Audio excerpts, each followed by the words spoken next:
간통한 남자를 잡은 원님. 지혜로운 재판의 이야기. 안녕하세요, 구독자 여러분.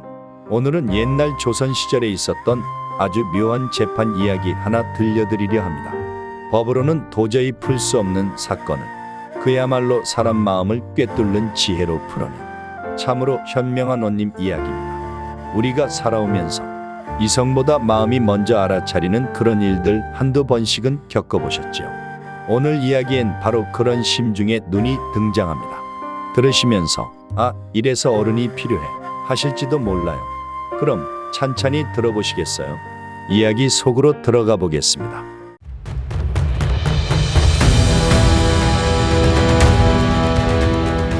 해는 벌써 산 너머로 넘어가고 있었어요. 붉게 타오르던 하늘도 이젠 보랏빛으로 물들고 있었죠. 조선 땅 남녘 어귀 작은 고을을 지나던 길목, 새선비가 긴 여정을 걸어가고 있었어요. 서울로 과거를 보러 가는 길이었죠. 새선비는 모두 고을에서 이름 좀 있다는 집안 자제들이었지만 성격은 제각각이었답니다. 첫째, 말수적고 고지식한 박선비. 둘째, 눈치 빠르고 재치 있는 김선비. 그리고 셋째, 유난히 거칠애에 능하고 호기로웠던 최선비. 길은 점점 어두워졌고 발걸음은 무거워졌어요. 하루 종일 걸었던 터라 땀과 먼지가 한데 엉킨 신발이 무겁기 그지없었죠. 그때 산 너머에 불빛 하나가 보였어요. 저기 주막이 보이는구먼. 박선비가 손을 뻗으며 말했죠. 세 사람은 마치 약속이라도 한 듯 아무 말 없이 발걸음을 재촉했어요. 불빛 하나가 사람을 이렇게 기쁘게 할 수 있다는 걸 그날 그들은 처음 알았을지도 몰라요. 주막에 도착하자 이미 해는 저 멀리 넘어가고 있었어요.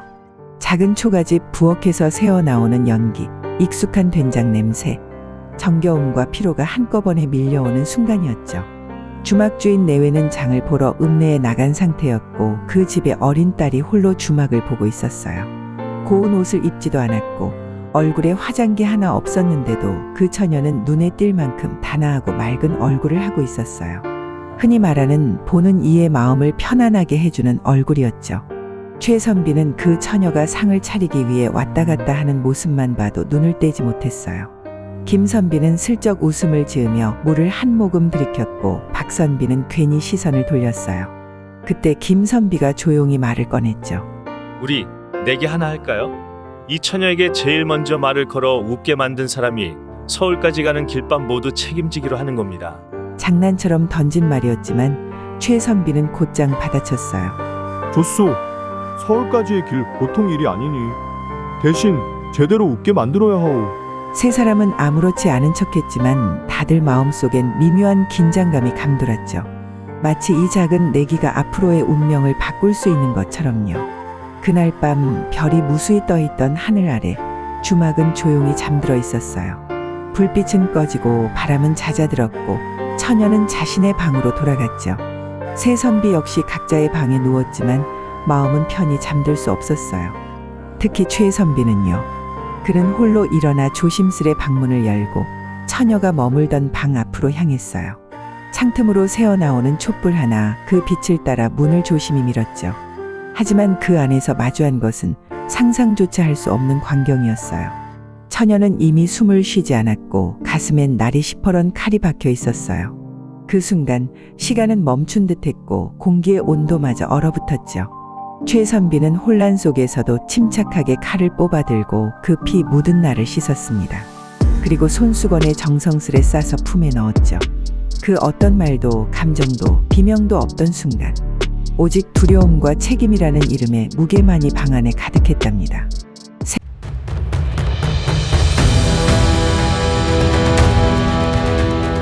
새벽녘이 다가오고 있었습니다. 산바람은 차가웠고 나무 사이로 스며드는 안개는 낮게 깔려 있었죠. 그때 멀리서 짐을 들고 터벅터벅 걸어오는 사람 둘. 바로 주막주인 내외였어요. 장을 보고 돌아오는 길이었죠. 대문을 열고 들어온 순간 그들은 이상한 기운을 느꼈어요.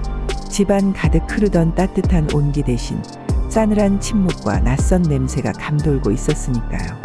그 냄새, 그것은 바로 핀내였어요. 얘야, 우리 딸 자고 있니? 주모는 부엌을 지나 방 앞에 섰고 문을 열어젖혔을 때 그 자리에서 주저앉고 말았어요. 딸은 싸늘한 주검이 되어 누워 있었고 가슴엔 피가 말라붙은 흔적이 선명했죠. 그 찰나의 비명, 그 한순간의 절망은 부모의 가슴을 송두리째 찢어 놓았습니다. 그 혼란의 와중에 침묵을 깨고 입을 연 사람은 다름 아닌 최선비였어요. 그는 조용히 다가와 고개를 깊이 숙였죠. 제가 그랬습니다. 그 말에 모두가 숨을 멈췄어요. 방에 들어갔을 땐 이미 죽어 있었지만 제가 칼을 꺼내고 씻었습니다. 의심받을 것이 뻔했기에 숨기기보다 사실을 말하는 것이 옳다고 생각했습니다. 그 목소리는 떨렸지만 눈빛은 단호했어요. 그렇기에 제가 스스로 관가에 가겠습니다. 박선비와 김선비 그리고 주막주인 내외 모두가 충격에 빠졌죠. 죽은 처녀의 얼굴은 평온해 보였지만 이 상황은 평온과는 거리가 멀었어요. 최선비는 짐을 싸지도 않았고 밤이 채 밝기도 전에 읍내 관가로 향했어요. 자신의 발로 옥에 들어간 사람이었죠. 누가 말리지도 않았고 그도 멈추지 않았습니다. 그 결심이 죄의식이었는지 두려움이었는지 아니면 무언가 감추고자 하는 복잡한 마음이었는지는 아무도 알 수 없었어요. 다만 그는 스스로 문을 두드리고 옥문을 열었습니다. 며칠 뒤 사건을 전해 들은 현지 고을의 원님은 깊은 한숨을 쉬었죠. 처녀가 죽었다는 것, 선비가 자수했다는 것, 그리고 주막이라는 장소. 원님은 말없이 창밖을 바라보다 이방을 불렀습니다. 이방, 내가 직접 옥에 가서 그 선비를 만나거라. 대질도 하지 말고 다그치지도 마라. 그 사람 마음을 들여다봐라. 이방은 고개를 끄덕이고 옥으로 향했죠. 얼굴이 까맣게 타고 눈밑이 푹 꺼진 최선비가 그곳에 있었어요. 며칠 사이에 사람이 저리도 달라질 수 있다는 걸 이방은 그날 처음 알았습니다. 이게 그때 제가 씻어 품에 넣었던 칼입니다. 그는 손수건에 곱게 쌓인 칼 하나를 꺼내 이방에게 건넸어요. 은빛 날은 날카로웠고 손잡이는 평범했지만 어딘가 익숙한 듯도 했죠. 이방은 칼을 들고 조용히 나왔고 원님께 보고를 올렸습니다. 그 순간 원님의 눈에 번쩍 빛이 스치듯 떠올랐어요. 이 사건 단순하지 않다.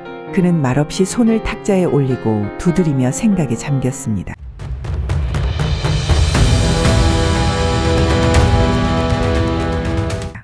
다음 날 원님은 고을 사람들을 모두 불러 모았어요. 거기엔 박선비와 김선비도 있었고 주막주인 내외도 포함되어 있었죠. 오늘은 특별히 이 일을 해결하기 위한 방법을 생각해 보려고 하오. 그의 목소리는 차분하면서도 묘한 무게감이 담겨 있었죠. 우리 고을 사람들은 말이 많다. 내가 만약 이 사건을 다 풀지 않으면 여기 있는 사람들 모두가 무서운 일을 겪을 것이오. 원님은 고을 사람들이 다 모여있는 자리에서 입을 열었어요. 그는 사건에 대해 조심스레 이야기를 풀어나갔죠. 최선비가 자백했다고 해서 사건이 풀린 것은 아니다. 오히려 그것이 사건을 더욱 복잡하게 만들었을지도 모르지. 사람들은 그 말에 조용히 귀를 기울였어요. 이제 나는 진짜 사건의 진상을 알아낼 방법을 찾아보겠다. 그리고 원님은 고을 사람들에게 공지를 했어요. 이 마을에서 제일 좋은 칼을 가져온 사람에게 황소 한 마리를 줄 것이다. 그의 말은 모든 사람들의 귀를 확 붙잡았죠. 그날 밤 칼이 모이기 시작했어요. 고을 사람들은 일제히 자기 집에 있는 칼을 꺼내 들었죠. 하지만 그 칼들 중에는 어떤 칼이 진짜인지 어떤 칼이 가짜인지를 알 수 없었어요. 각기 다른 크기와 형태를 가진 칼들이 한데 모였죠. 그런데 그때 최선비가 갖고 있던 칼을 유심히 바라보던 원님은 눈을 크게 떴습니다. 저 칼은 이상하다. 어디서 본 것 같다. 그리고 그 칼의 주인을 추적하기 시작했죠. 이 칼의 주인은 누구냐? 원님은 물었고 그 칼의 주인을 찾기 위한 탐문이 시작되었습니다. 그 칼이 어떻게든 마을 외곽까지 흘러갔다는 소문이 퍼졌고 마침내 칼의 주인이 부산에 있다는 사실이 밝혀졌죠. 그 주인은 바로 처녀와 간통했던 범인이었던 것입니다. 범인을 추적하는 일이 시작되었어요. 원님은 급히 이방을 보내 부산으로 향하게 했죠. 그 길고 긴 여정에 사람들은 들고 일어날 기세였죠. 어느 마을을 지나고 어느 길을 넘고 드디어 범인이 잡혔습니다. 부산에서 돌아온 범인은 그야말로 두 손이 뒤로 묶여 끌려 나왔어요. 마치 그 사건이 진작에 벌어진 일처럼 아무런 감정도 없이 그냥 묵묵히 걸어왔죠. 저 사람이 바로 처녀와 간통을 했던 그 사람입니다. 이방이 지목하자 고을 사람들은 그 자리에서 모두 숨을 죽였어요. 이제 사건이 해결된 듯 보였어요. 하지만 그건 또 다른 시작에 불과했죠.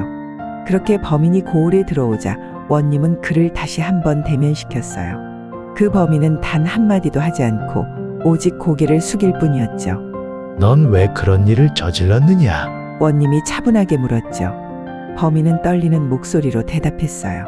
저도 그저 욕망에 끌려 미친 마음이었을 뿐입니다.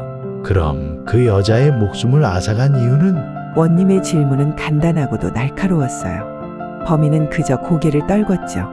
그리고 그가 한마디 내뱉었어요. 그저 욕망이었고 후회도 했습니다.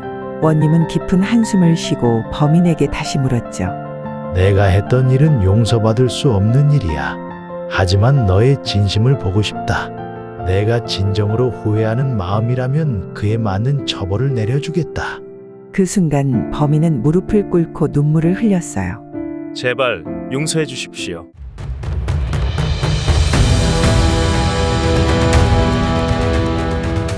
범인이 고백하고 눈물로 용서를 구했지만 원님은 결코 쉽게 마음을 열지 않았어요. 그의 얼굴에는 복잡한 표정이 떠올랐죠. 그는 잠시 동안 아무 말 없이 침묵을 지키며 깊은 생각에 잠겼습니다. 욕망이 끌려 살인까지 저질렀다면 그건 결코 용서받을 일이 아니야. 그의 목소리는 평온하면서도 단호했죠. 너의 죄는 용서할 수 없다. 하지만 내가 너에게 내려줄 형벌은 너의 후회와 반성을 담아낼 수 있어야 한다. 범인은 그 말을 듣고 두 손을 모은 채 조용히 고개를 끄덕였어요. 그가 처벌을 받을 준비를 하고 있다는 듯한 모습이었죠. 그때 원님은 다시 한번 말을 이었습니다. 너는 이제 이 고을을 떠나 먼 길을 가게 될 것이다. 그 길에서 너는 모든 고통을 느껴야 할 것이다. 그리고 너의 죄가 무엇인지를 깊이 깨닫고 다른 이들에게 그런 죄를 범하지 않도록 살아가야 할 것이다. 이런 판결은 결코 가벼운 것이 아니었죠. 범인은 그 자리에서 고개를 숙이고 고백을 마쳤습니다. 제발 저를 용서해 주세요. 앞으로는 2번 다시 그런 죄를 짓지 않겠습니다. 그의 얼굴에선 진심 어린 후회와 두려움이 엿보였어요. 원님은 그에게 엄한 말을 덧붙였습니다. 이젠 내가 그 길에서 무엇을 배우느냐가 중요하다. 내 죄를 씻을 방법은 그것뿐이다. 범인에게 내린 판결은 간단하고도 엄격했어요. 하지만 원님은 그 판결을 통해 사람들에게 중요한 교훈을 남기고자 했죠. 그는 사람들 앞에서 다시 한번 목소리를 높였어요. 이 고을은 다 함께 살고 있는 곳이다. 하나의 잘못된 행동이 고을 전체에 큰 영향을 미친다는 걸 명심해야 한다. 이 사건을 통해 모든 사람들이 반성하고 배워야 한다. 그 말은 단순한 경고가 아니었어요. 원님의 말 한마디 한마디는 사람들의 마음속 깊이 파고들었고 사람들은 그 말이 무겁고 진지하다는 걸 깨달았죠. 만약 이 마을에서 또다시 이런 일이 벌어진다면 나는 절대로 용서하지 않을 것이다. 우리 모두가 정의로운 삶을 살아가야 한다. 원님은 고을 사람들에게 큰 경고를 남긴 후 범인에게 내려진 처벌을 성실히 이행하도록 했죠. 그는 범인을 가까운 고을로 보내 다시는 돌아오지 않게 했어요. 범인의 처벌과 사건이 일단락된 후 주막주인 내외는 크게 마음이 무거워졌어요. 그들은 딸을 잃고 그 아픔을 평생 안고 살아가야 했죠. 주막은 다시 문을 열었지만 예전처럼 활기차지는 못했어요. 하지만 마을 사람들은 점점 이 사건에서 배운 교훈을 마음에 새기고 있었죠. 다시는 이런 일이 없어야 한다. 그들의 마음속에서 그런 다짐이 자리를 잡기 시작했어요. 그리고 그런 변화를 이끌어낸 건 다름 아닌 원님의 지혜였어요. 원님은 마을 사람들과 자주 만나며 사람들의 마음을 다독였어요. 우리는 모두 이 마을을 사랑하고 이 마을에서 살아가야 한다. 서로를 지키고 정의를 세우는 것이 우리가 해야 할 일이야.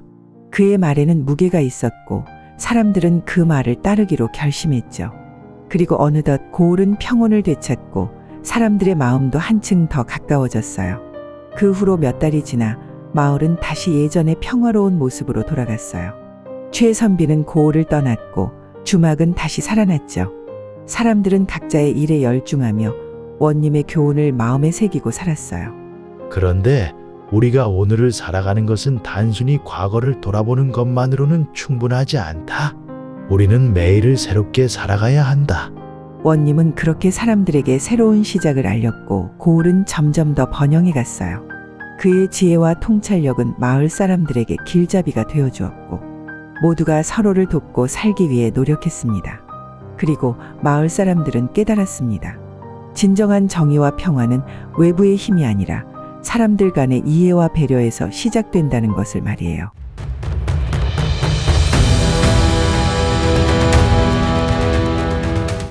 시간이 흐르고 고을은 여전히 평화로웠습니다.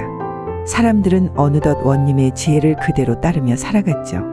그런데 어느 날 원님은 고을 사람들 앞에 다시 한번 나타났습니다. 그는 무겁고 진지한 얼굴로 사람들에게 말을 꺼냈습니다. 오늘 나는 여러분에게 마지막으로 중요한 이야기를 전하고자 합니다. 원님의 목소리는 잔잔하면서도 그 안에 강한 힘이 깃들어 있었어요. 사람들은 그의 말을 경청했고 그는 말을 이었습니다. 우리가 사는 세상에서 가장 중요한 것은 바로 정의입니다. 하지만 정의란 단순히 법과 규칙을 지키는 것만이 아닙니다.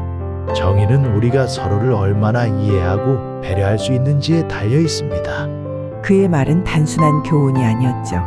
원님은 사람들에게 더 깊은 진리를 일깨워 주고자 했습니다. 서로를 돕고 서로를 배려하는 것이 바로 진정한 정의입니다. 이 고을이 이렇게 평화롭게 지낼 수 있는 이유는 바로 여러분 모두가 서로를 아끼기 때문입니다. 사람들은 그 말을 들으며 원님의 깊은 뜻을 이해했습니다. 그리고 그 순간 마을 사람들은 다시 한번 다짐했습니다. 우리는 앞으로도 정의롭고 평화롭게 살아가야 한다. 그러나 시간이 지나면서 원님의 건강은 점차 나빠졌습니다. 그는 나이가 들고 고된 세월 속에서 몸과 마음이 지쳐갔죠. 원님은 고을 사람들에게 마지막 인사를 전하기로 결심했습니다. 그는 깊은 한숨을 쉬며 마을 사람들 앞에 섰습니다. 여러분, 이제 내가 이곳을 떠날 시간입니다. 내가 남길 수 있는 것은 여러분이 배운 교훈뿐입니다. 그의 말은 슬프고도 무게가 있었습니다. 마을 사람들은 원님의 건강을 걱정하며 그가 떠난다는 소식에 마음이 아팠습니다. 하지만 원님은 그들에게 웃으며 말을 이어갔죠. 저는 이곳에서 할 수 있는 일을 다 했습니다. 여러분이 서로를 이해하고 정의로운 삶을 살아가는 모습만 봐도 제 마음은 편안합니다. 그리고 원님은 마지막으로 고을을 떠났습니다. 그가 떠난 후 마을은 여전히 평화로웠고 사람들은 원님의 가르침을 잊지 않고 실천하며 살아갔습니다. 그의 지혜는 마을 사람들의 마음속에 깊이 새겨졌고 원님의 교훈은 앞으로도 계속 이어졌습니다. 원님이 떠난 후 마을은 점차 더욱 번영했죠. 사람들은 여전히 원님의 지혜를 기억하며 서로를 도우며 살았습니다. 그리고 원님이 떠난 후에도 그의 이름은 마을 사람들 사이에서 끊임없이 불렸습니다. 혹시 원님께서 이렇게 해주셨다면 어떻게 하셨을까? 원님이라면 분명히 그 사람의 마음을 이해하셨을 거야. 그의 지혜는 사람들에게 살아있는 교훈으로 남아 마을은 점점 더 단단한 공동체로 성장했습니다. 사람들은 원님의 가르침을 삶의 원칙으로 삼고 서로의 마음을 읽으며 살았죠. 결국 원님의 삶은 우리에게 무엇을 가르쳐 주었을까요? 그의 삶은 단순히 법과 정의를 지키는 것 이상의 의미를 지녔죠. 원님의 가장 큰 가르침은 바로 사람의 마음을 이해하고 서로를 배려하는 것이었습니다. 그의 지혜는 사람들 속에 살아있고 그 가르침은 오늘날까지도 계속해서 이어지고 있습니다. 우리는 원님이 남긴 교훈을 잊지 말고 서로를 이해하며 정의롭게 살아가야 합니다. 그의 이야기는 오래도록 우리 마음속에 남아 세상을 조금 더 나은 곳으로 만들어갈 것입니다.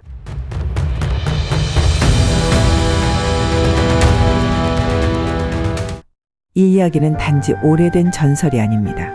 우리 삶의 중요한 교훈이 담긴 이야기입니다. 오늘도 우리가 살아가는 이 세상에서 원님처럼 사람들의 마음을 헤아리고 정의를 세우는 사람이 되어야 할 것입니다. 여러분, 이 이야기를 통해 다시 한번 배워봅시다. 서로를 이해하고 배려하며 살아가는 것이 진정한 정의라는 것을요. 그리고 그런 삶을 통해 세상이 더 나은 곳이 되기를 바랍니다. 오늘도 이 이야기를 마무리하면서 우리가 항상 기억해야 할 것이 있습니다. 그것은 정의는 단지 법을 따르는 것에 그치지 않고 우리 마음속 깊은 곳에서 시작된다는 사실입니다.